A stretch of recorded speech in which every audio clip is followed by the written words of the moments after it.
Good afternoon. My name is Bill White, and I'm thrilled to welcome you all to our first senior speech for the class of 2022. Yeah!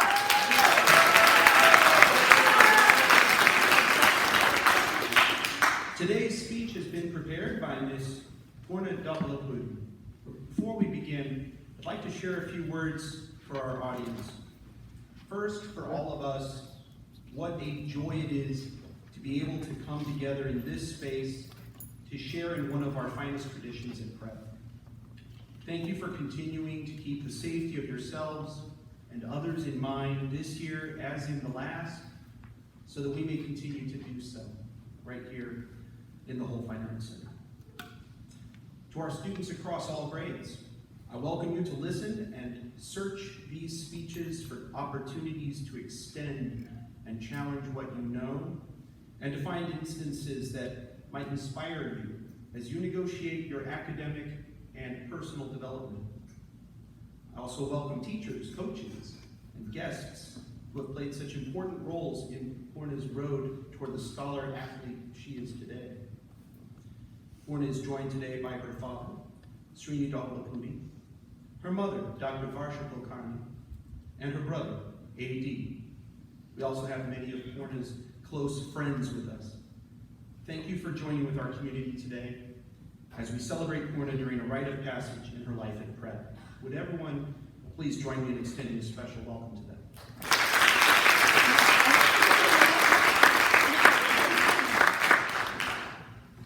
Although Poorna is a proud lifer at Prep, I first met her when she joined my advisory in the 9th grade.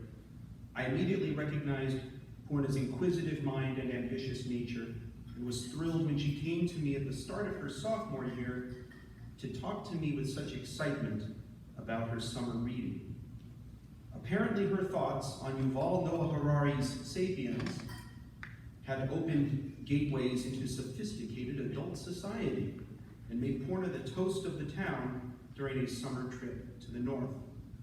Since then, Poorna has continued to challenge herself mentally, physically, and emotionally in her path to the present, driven by her compassion for humanity, her value of self-betterment, and a cognizance of how her efforts and deeds today will shape her more distant future. Can you share a few of these deeds, I hear you ask? Of course I will.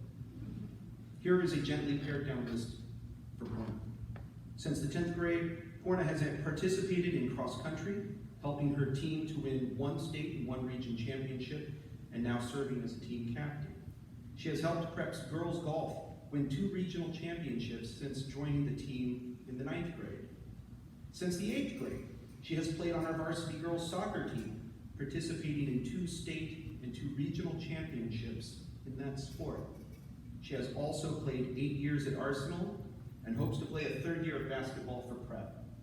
She has enjoyed being part of Service Club and Schools for Schools for 4 years and is now president of the latter. Poorna is a co-founder and active participant in SDC and has recently stepped into the role of our school's yearbook editor-in-chief. She spends her summers babysitting, traveling internationally, hopefully more post-COVID, and volunteering as a teacher at a girls' golf clinic.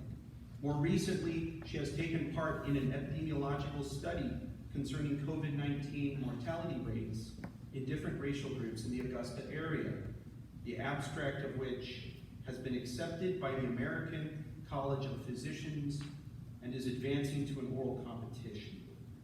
So, busy young thing. But Poorna still makes time to hang out with her friends, family, and beloved dog, Oscar. Before she starts, a quick note. This year, our seniors have been given the opportunity to express their gratitude to friends, family, teachers, and others before starting their speeches. Please know that Poorna has saved these thank yous to share later in her talk. Now, please help me to welcome Poorna to the stage.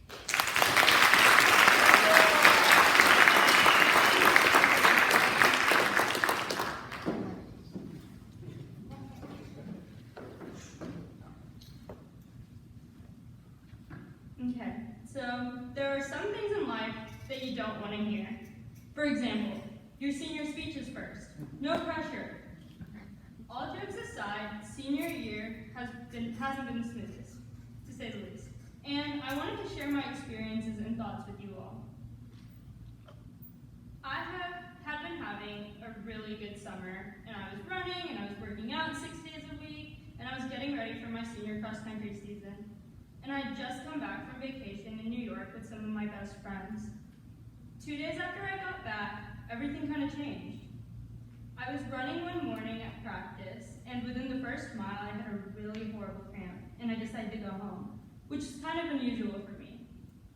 As the hours passed, I thought that was it.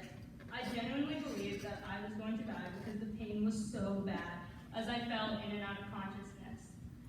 Long story short, the pain was a cyst cutting off the blood supply and ultimately killing one of my ovaries. I came out of that surgery, but I guess I wasn't prepared for what followed, because not only was there a physical recovery ahead, but a mental one as well. I was devastated at even the slightest chance that I would not be able to have kids. I wanted to have 4 kids in a big white house, but what if my dreams were impossible?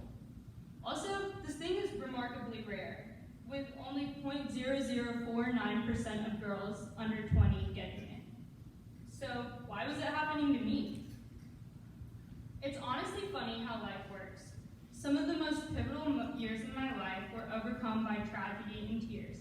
But the years prior, I was a normal little kid, where my only issue was getting a lonely break for calling my classmate an idiot. I have tried and tried to justify why bad things happened to me and my family. What got me through these past few years was the phrase that everything happens for a reason. Actually, before I had to write this speech, I didn't realize how many people follow this philosophy. It was just the easiest way to comprehend what was happening to me. There are so many different ways to explain what happens to people. We can say good things happen to good people, or vice versa. Something like what goes around comes around. But I didn't understand how in the 17 years of my life that I managed to mess up or sin or whatever you want to call it so much that I almost lost my grandma, I broke my foot, my dad suffered from life-threatening complications to a simple procedure, a stomach ulcer, a dead ovary, and was involved in an almost deadly car accident, all in the span of 3 years. I just couldn't fathom the idea that this was all because of chance. So I started really to think about destiny and whether this was all part of some plan. It turns out we as humans have a very natural instinct to justify everything that happens in our lives. It's very hard for us to let our work go for nothing and go through traumatic times without trying to explain the objective. So how do people do it?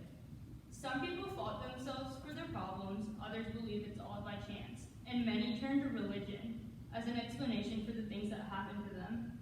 Religion is really interesting because there are a few core beliefs that everyone shares and powers that they credit God with.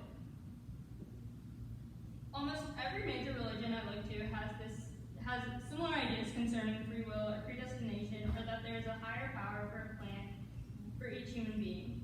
I looked into 5 different major religions and kind of dove into how they view faith. These 5 religions are Christianity, Judaism, Islam, Hinduism, and Buddhism. I first turned to 2 closely related faith systems of South Asia, Hinduism and Buddhism. Hinduism may be thought of as a group of religious ideas and is referred to as a way of life rather than an organized religion. Hindus believe in karma, which is the universal law of cause and effect, and samsara, which is the cycle of life, death, and reincarnation. It makes one suffer from the evil deeds that they've committed in a past life. And there's nothing that you can do about it to get rid of those deeds, so they haunt you in the present. Karma is one of those facets of Hinduism that is predestined. However, you have the free will to choose your path that is presented to you by God, so your karma can be good for your next life. In this way, Hindus practice recognizes that events and conditions happen for a reason, and that people's actions and conditions will determine their course of life. In Buddhism, there isn't really a dispute over predestination versus free will. They just kind of believe that every cause has an effect with no exceptions. So turning to the faiths from Southwest Asia, the Abrahamic religions hold core beliefs concerning predestination and free will that reflect a need to make sense of why events unfold the way they do. In Islam, for instance, they believe that the Al-Qadr is the belief that Allah has already predetermined what happens in the world and in people's lives. But in Judaism, this concept is foreign, and as they purely believe in human free will, even the prophecies and miracles suggest more direct actions on earth by God. In Christianity, it gets a little tricky, especially for those holding on to the concept of predestination. Predestination in Christianity is basically the concept that God knows that if you're going to heaven or hell from the moment you're created. This Calvinist idea is really interesting because I talked to a lot of people and I found out that not all Christians feel the same about predestination. In fact, most of the people I've talked to believe that God gives you a series of choices in life, but you get to choose what path you want to go down. This version of free will is like Hinduism and Judaism. Out of the 5 religions I chose, most viewed faith and free will similarly. Religion is an easy thing to use when trying to figure out the answers. But some people don't turn to religion, and they turn into science instead. The reason why science often falters in a search for what people think of purpose is that purpose is not measurable or tangible. In many respects, questions about reason are matters of faith. However, there are patterns that serve as a sense of reason as well. For example, how if I said something good happens, it happens, and then if I say something bad happens, and it happens. That may be strictly coincidental, but it can also look like a pattern. Even those who are not religious may find it hard not to adopt the mentality that everything happens for a reason. Yet there are a lot of people who just don't need to fall back on God or spirituality. There are a handful of people who try to find pattern, and there's actually pure science behind following patterns. A related concept is that of cause and effect. We expect meaning in the patterns we see, because in a random universe, it takes energy to create order, and we as humans are always expending energy. So when we see a particular pattern, we expect that through investigation, we can identify the force that caused it. It's a natural instinct from time to time, but taking the concept too far can lead us into trouble. Just because a pattern exists doesn't mean that the cause of the pattern is important or meaningful. After learning the different ways that people account for life's mishaps, I asked a few of my friends to answer this really deep question about how they justify bad things that happen to them. What did they say to make themselves feel better? I got a lot of answers, and I wanted to put them all up here. For those who said that they do justify bad things, most said everything happens for a reason, good things happen for those who wait. My personal favorite among these are, I blame it on Adrian. However, there are few people who said that they don't justify it, and they kind of just think of it as a natural course of life and move on. I am one of those people who believe that everything does happen for a reason, and whether it's to gain strength or to open new doors. I am one of those people who have fallen into the nothing should be wasted mentality. I think all my hard work has meaning, and despite doing all this research, I still think the same. I have found that it was natural for people to feel this way, but there are a lot of people who don't need to find that reason. What I've gained from my unique high school experience is strength and character. I even got a dog who is just the best thing in the world, and that probably would not have happened if we didn't go through all the things that we went through as a family. But I want to shine a light on what the best thing I've received, which is love. I have received love and prayer from so many people around me. They have made me feel so much better knowing that I was not the only one. When they came and sat with me to tell me their stories, to comfort me, it was as if all my problems in life unveiled a whole group of new people who had just all gone through the same things. It helped me so much, and these people and these lessons are are something I cannot trade for the world. I want to thank my friends and my teachers for everything they've done for me while I've dealt with some very unfortunate issues, despite having their own lives and problems. I want to thank my family for sacrificing and sticking through the most difficult times in my life, no matter how annoying I was, and assuring me that everything will be all right. Finally, I'd like to give a message to the senior class. We're about to be applying to colleges and stepping into new stages of our lives. If something doesn't turn out the way we want it to, be upset, but then be positive, and everything will turn out fine. And Mr. Worldwide has been there and done that, and every day above ground is a great day. Remember that. Thank you.